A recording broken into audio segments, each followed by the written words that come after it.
Isso aí.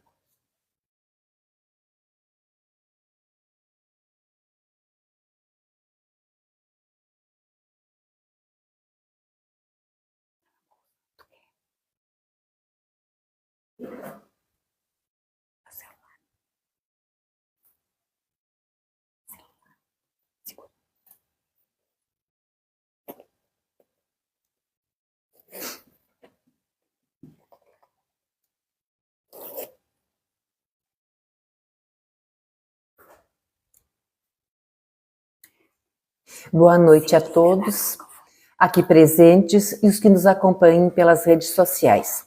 Hoje o nosso evangelho é híbrido, presencial e virtualmente. A nossa leitura inicial hoje é do livro Fonte Viva, coleção do Chico Xavier, psicografada por ele pelo Espírito Emmanuel. Renovemo-nos dia a dia.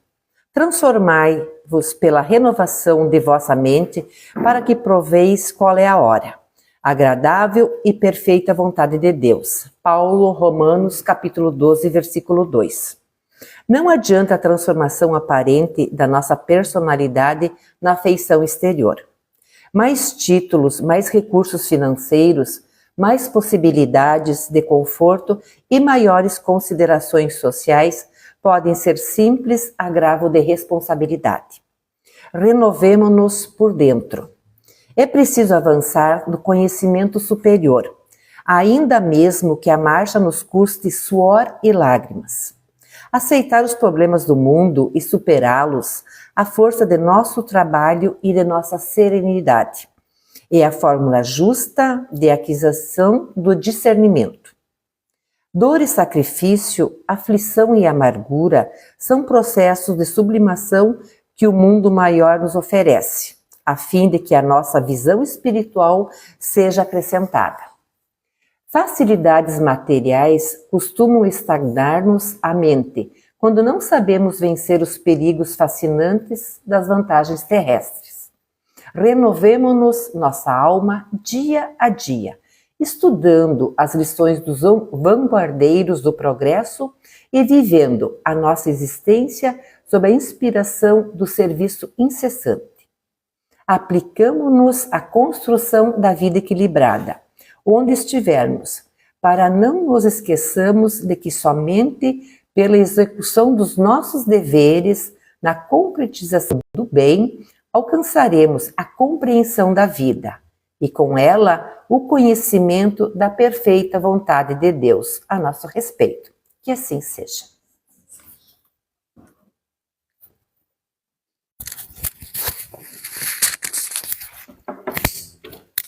Jesus, querido mestre, mentores amigos, a equipe espiritual que sempre se faz presente, nos auxiliando no nosso evangelho, os nossos agradecimentos. Gratidão a tudo, a oportunidade de nos reunirmos em teu nome, o nosso muito obrigado. Com esse sentimento de gratidão, dizemos: Pai nosso que estais no céu, santificado seja teu nome. Venha a nós o teu reino, seja feita a tua vontade, assim na terra como no céu. O pão nosso de cada dia nos dai hoje, perdoai as nossas ofensas, assim como nós perdoamos aqueles que nos ofendem. E não nos deixeis cair em tentação, mas livrai-nos do mal. Que assim seja.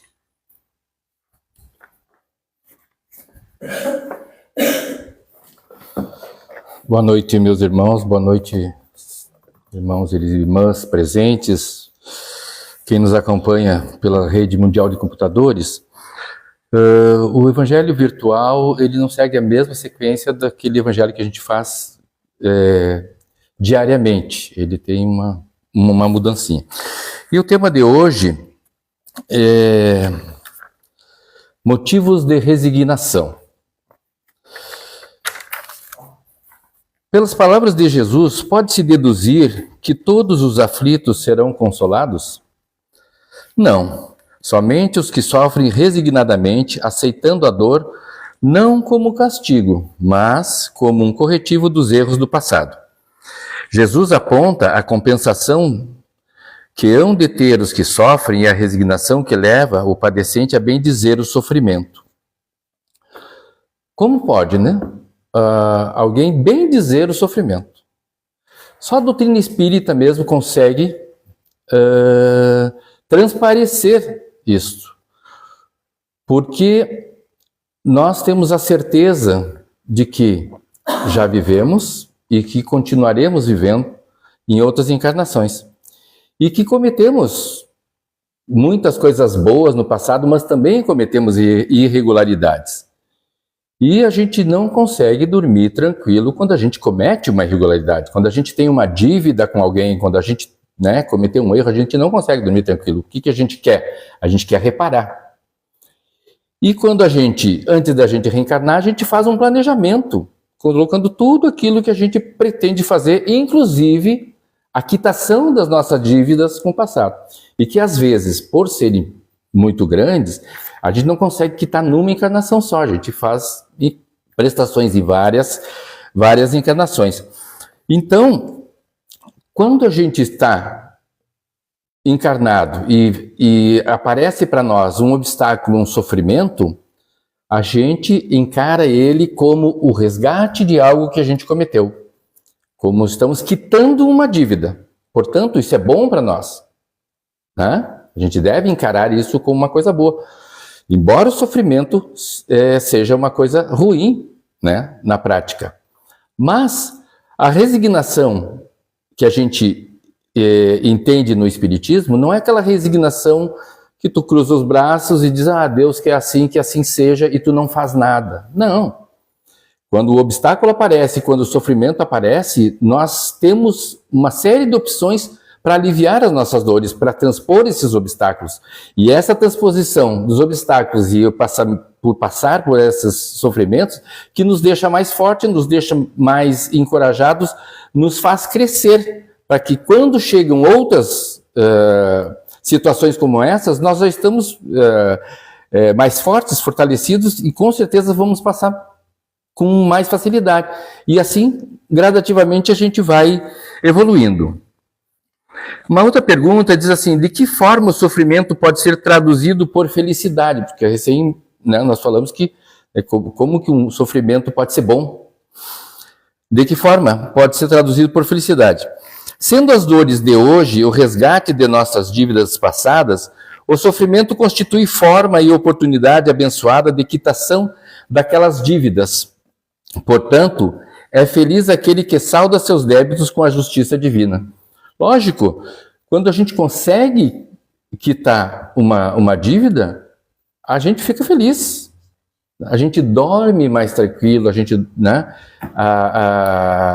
se sente realizado por ter saldado uma dívida.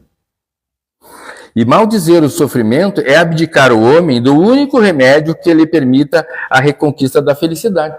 Uma pessoa que vive reclamando, apenas reclama do sofrimento, das suas dores, das dificuldades, passa o tempo inteiro reclamando, essa pessoa, ao invés de estar quitando a sua dívida, ela pode até estar aumentando a sua dívida.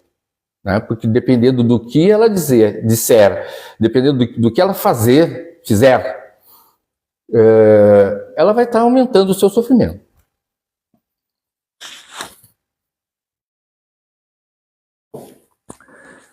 Há outra razão para que nos resignemos diante do sofrimento? Sim, o sofrimento resignado permite ainda que apreciemos nossa caminhada para Deus. As dores da terra, quando suportadas pacientemente, nos poupam séculos de sofrimento na vida futura. Então, entender esse pacientemente aqui, não naquela postura inerte, né? O pacientemente é com paciência, mas tomando todas as atitudes que estiveram ao nosso alcance para aliviar o nosso sofrimento, para transpor aqueles obstáculos que nós tivemos. Com paciência, né? O sofrimento, quanto mais incisivo, mais evidencia a proximidade da cura. Razão suficiente para que o suportemos com resignação. Então, aqui está dizendo que quanto mais forte é o nosso sofrimento, mais perto da cura. Então, se a gente sabe que algo está perto de terminar, fica mais fácil da gente suportar, né? Quando a gente está, esse troço aqui está quase terminando, né? Amanhã vai terminar essa situação, aí eu vou ficar aliviado. A gente consegue suportar com mais facilidade. Além do sofrimento resignado, qual a maneira de resgatar mais rapidamente nossos débitos? Agindo em benefício do próximo, seja material, seja moralmente. Para ser feliz, não basta o sofrimento resignado. É necessário também o exercício do bem em favor do próximo. Então, nós sistematicamente estamos estudando que nós não somos seres únicos, que nós precisamos dos outros, nós dependemos integralmente dos outros para que a gente cresça, para que a gente evolua. E é nessa relação com o outro que a gente constrói as nossas perspectivas de poder estar melhor ou não no futuro. Porque dependendo de tudo aquilo que a gente fizer hoje, a gente vai estar colhendo no futuro, vai ser o nosso futuro. Assim como o que nós estamos passando hoje é uma consequência daquilo que nós fizemos no passado. Então, não é só pelo sofrimento que a gente passa pelas nossas dificuldades. É principalmente naquelas ações que nós fizermos em benefício do nosso próximo. Que não tem como a gente viver sozinho, nós não somos seres singular, nós somos plural, nós somos coletivo, né? Nós dependemos de todo mundo para poder evoluir. O que ocorre com aquele que não sofre resignadamente? Mostrar-se irresignado com o sofrimento é tornar-se insubmisso à vontade de Deus.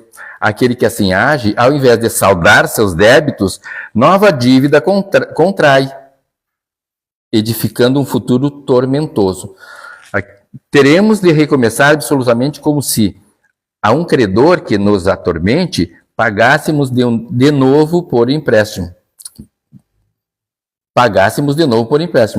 Então, aquela pessoa que não sofre resignadamente, que não tem o hábito de ter resignação, ele com certeza, como a gente já colocou antes, ele vai estar aumentando a sua dívida.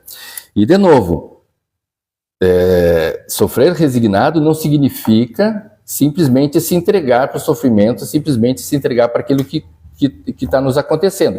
É entender por que aquilo está acontecendo, entender que aquilo não é permanente, que é passageiro, e conforme as ações que nós fizermos para enfrentar esse sofrimento, essa dificuldade, esse obstáculo, nós vamos estar mais fortalecidos para outras passagens que porventura a gente tenha que passar. Porque a nossa evolução é assim, ela é cheia de degrauzinhos, onde a gente vai subindo. E nesses degraus a gente vai transpondo obstáculos, enfim. E na nossa cruzada, às vezes a gente vai cometendo erros que a gente com certeza vai querer reparar. Porque senão não há justiça se a gente cometer os erros, fizer o mal para o nosso próximo e simplesmente ficar por isso mesmo, né? Quando a gente sofre, né, uma maldade de alguém, a gente quer que aquela pessoa seja responsabilizada, né? Porque ela sendo responsabilizada, ela vai assumir uma atitude de não fazer mais aquilo, porque ela vai querer saldar aquela dívida que ela teve conosco ou com outro, enfim. Mas a gente sempre tem o desejo de que aquela pessoa não faça mais isso. Portanto, a responsabilização dela. E por fim, a compreensão da vida espiritual alivia o sofrimento? Sim, aquele que encara a vida terrena sob o prisma da vida espiritual passa a ver o sofrimento como algo passageiro e, portanto, mais suportável. Aquele que importa para o futuro promissor que se avizinha. O homem pode suavizar ou aumentar o amargor de suas provas, conforme o modo pelo qual encare a vida terrena.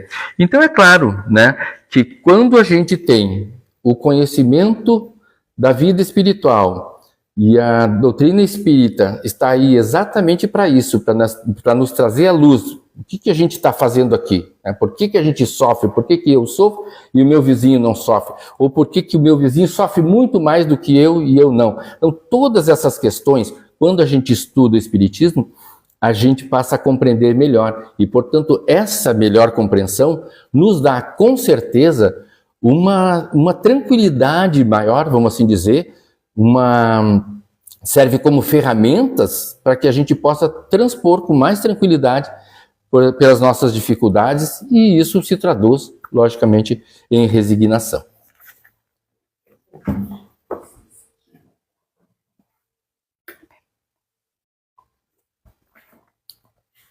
Isso.